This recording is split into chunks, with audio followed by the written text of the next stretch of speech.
my beautiful subject today. Here's your swim mask. There we go. This light's pretty freaking harsh out here today. Good God. Hey guys, welcome back to my channel, Prime Analog Records. I'm Matt, and today I want to do a part 2 of the Beautiful Girls series that I did before. And I still haven't had anybody else follow me up with this. So I know you guys have got some good looking girls in your collection.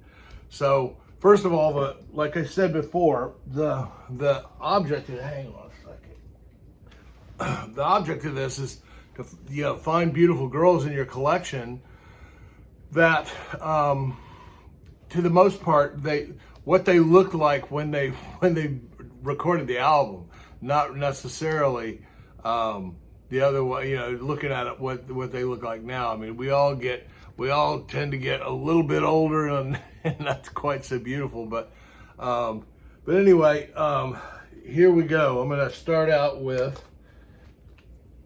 Christy McVie of Fleetwood Mac. And I love this album. It's a beautiful album. It's a great, I don't know if you guys have heard this album, but it certainly is definitely a great album. And I love these conceptual covers because Fleetwood Mac's always done some unusual things.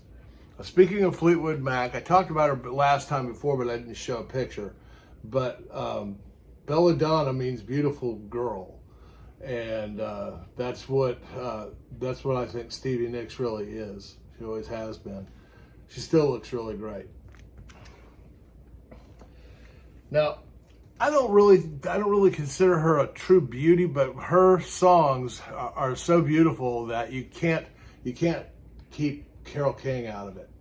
I just love this cover. This is an OG that I found at a thrift store, which is so rare because all you see is old Elvis and Ray Conniff and Percy Faith and all that stuff from where I'm at in these thrift stores. So this is a real find. There's what the label looks like right there. Okay, here's another one. This is a debut album for everything I understand, and this artist is so beautiful. What she does and how she sings and everything else like that. That's why this won multiple Grammys, and it's Anita Baker, Rapture. And if you don't have this album, you've got to get it. It's just so amazing. It's one of the few albums that you can put on and just let it flow, and it just is that good that you can put it on and just let it go, and on both sides, just really amazing. Now, I know I left her out, but I shouldn't have. But Linda McCartney, and she's such a beauty back then, and you can clearly see why Paul was enamored by her, and plus I like her because she's a photographer. So, and she actually did some really good stuff.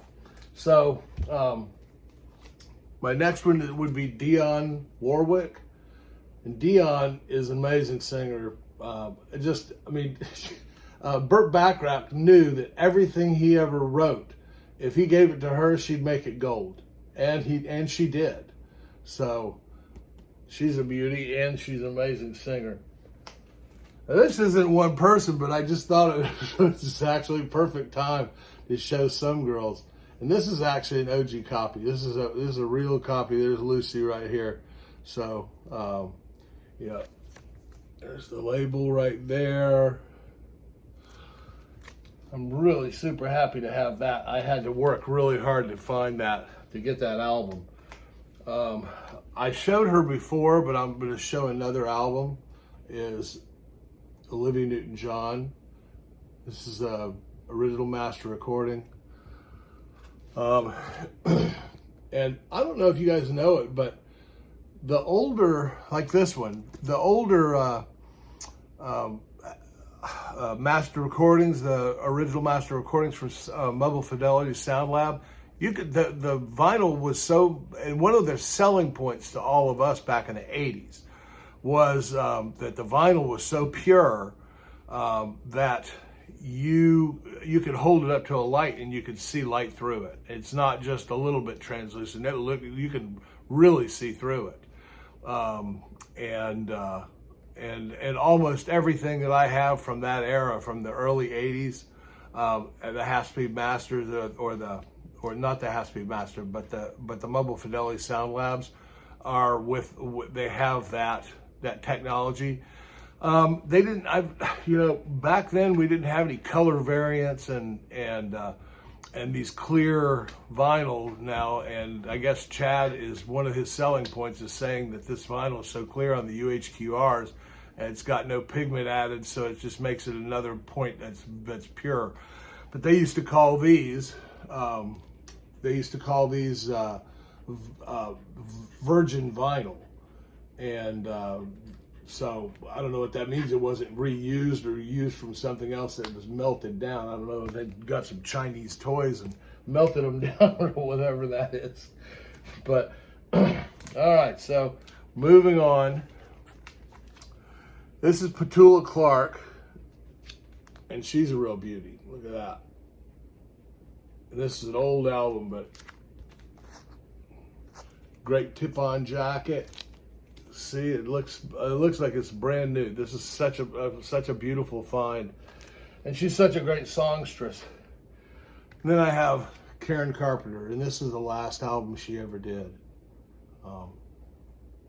So R.I.P. Karen Carpenter. But what a voice, what a career, and cut short too early. But my final one is Tanae Kane, and look at this. Look at this woman. How incredible is she? Look at that. It's ridiculous. And this is what you get when you. This is what you get when you have rock star money and you rock star fame, because this is Jonathan Cain's wife. And wow, I mean, it's just, that's outrageous. I mean, it's. But this album actually is really good. I thought that this would be really stupid, and it's a cutout. See this right here? I mean, it's a cutout. So when I saw it in the record store that I was working in, and this is back in the 80s, early 80s. And when I saw it, I just flipped about her, and I said, well, screw it, I'll get it just because she's beautiful and add it to my collection. And actually, this music is amazing. And the reason why is because Jonathan Cain and Neil Schon and the rest of the whole band, basically this is Journey with her singing front. And she's got a voice, she's got a presence, she's got a voice. So it's pretty amazing. So anyway, that's where we're at. So I appreciate you joining me on this video. Can't find my thing. But anyway, I've got several other ideas and things that I want to do. So I'm gonna get started on those, and I'll have a few more videos coming at you soon. Okay, so we'll talk to you soon. All my best.